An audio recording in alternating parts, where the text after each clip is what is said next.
Hey guys, it's Jen again.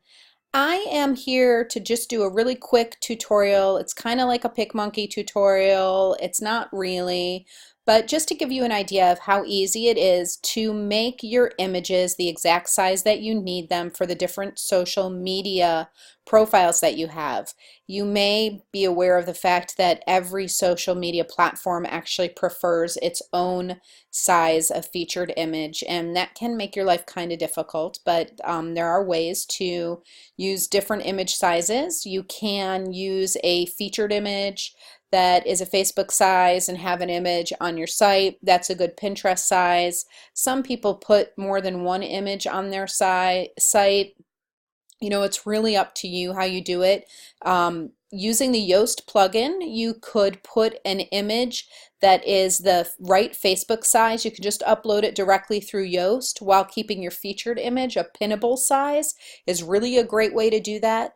Facebook's preferred size is super close to Twitter's preferred size, so you really could just have one for both of them. So there's a lot of ways to get around it, but I just want to quickly show you how easy it is to just quickly make an image the right size. So I always use Picmonkey, and just so you know, I feel like it's really a great deal to pay for a Picmonkey Royale. I think it's like $30 or $32 a year, but you get some great different fonts and backgrounds and things like that that you wouldn't get otherwise. So you can just drag and drop an image into Picmonkey. You don't have to upload it directly. So I love to just go through here. Let me find my image that I'm working with right now. I meant to put it somewhere a little easier to find, but that's okay. I will just grab it really quickly. Here it is. Okay. So you just drop your image in there to edit.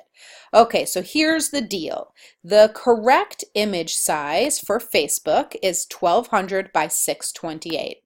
This image, if we click here, is actually 1050 by 800.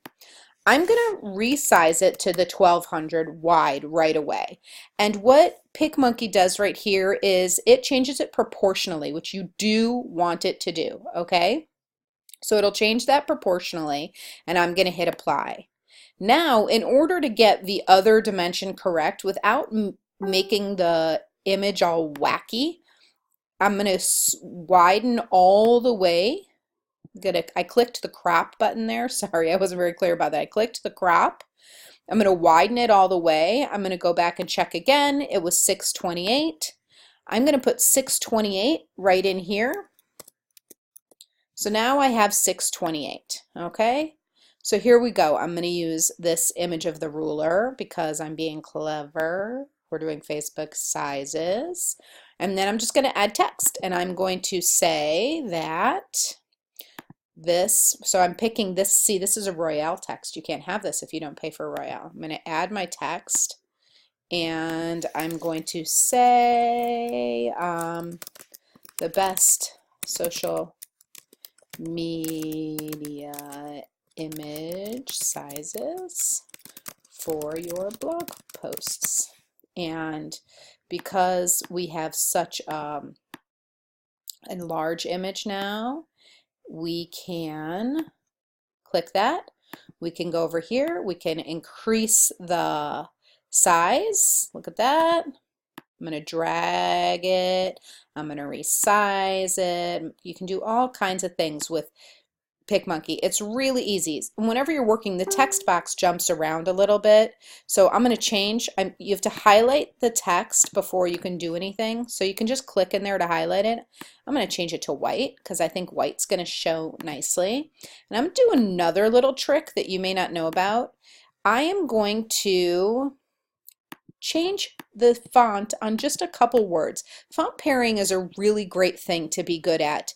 If you can do good font pairing, it just makes your images pop just a little bit more. So I'm going to pair my Nexa Rust with my Thirsty Bold there, and I'm going to say the best social media images for your blog post. And actually, since I didn't capitalize because Nexa capitalizes for you. It looked a little weird. There we go. So here we go. The best social media sizes for your blog posts. And make sure whenever you create an image, oh, that was annoying. There we go. See, undo. I love the undo, so I fixed that. You have to click outside your box with Picmonkey, which is being a little temperamental today, before you change and add more text, or it will actually change all the text in your box. But I'm going to add another little text thing because this is what I want you to always make sure you do. Always watermark. So beyondblogdesign.com. Always make sure to watermark your posts, guys. Don't ever create a blog graphic without your blog on it. You don't have to write www dot, but make sure you watermark it so nobody steals it. So we have the best social media image sizes for your blog posts. Then you just click save, and it's as easy as that. Now the next thing that you can do is you can decide that you're going to use this same idea. The image, like I said, for Twitter is really similar, so I would just go for it and use that Twitter.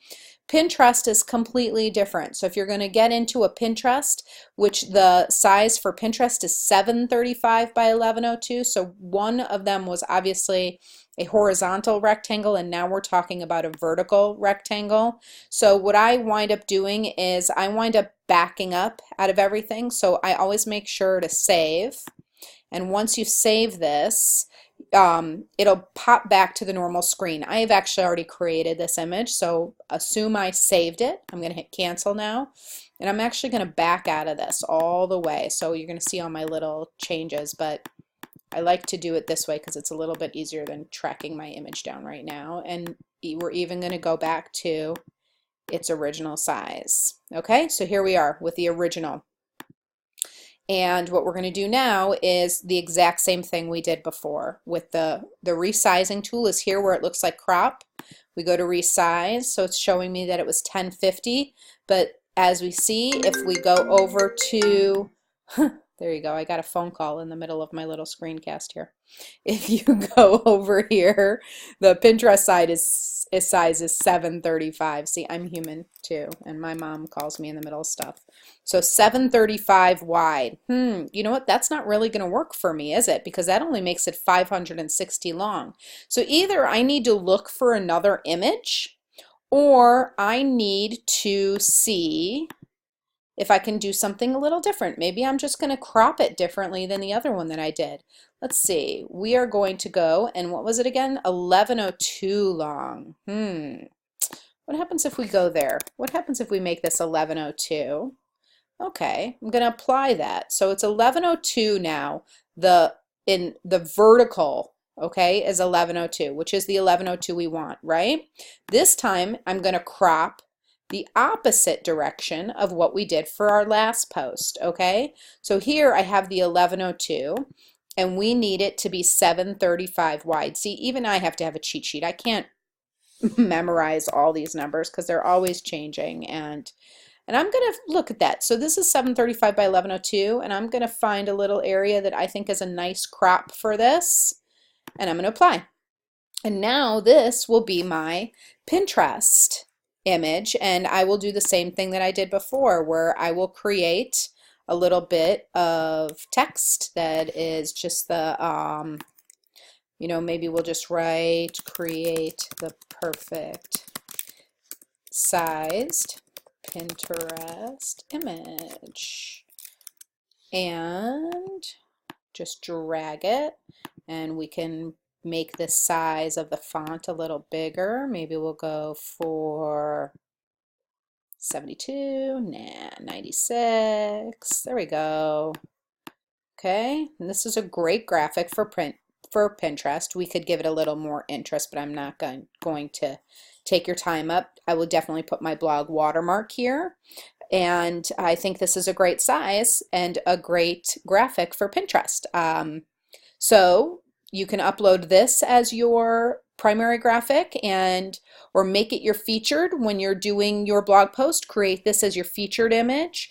Use your Facebook size in the SEO Yoast SEO module on the bottom, put that one there, and then you have already covered your bases for Facebook, Twitter, and Pinterest by just creating the two graphics. So that is the little tutorial on that, the little mini Picmonkey slash social media sizes tutorial, and the blog post itself will have the right sizes for your little social media image cheat sheet. See you guys later.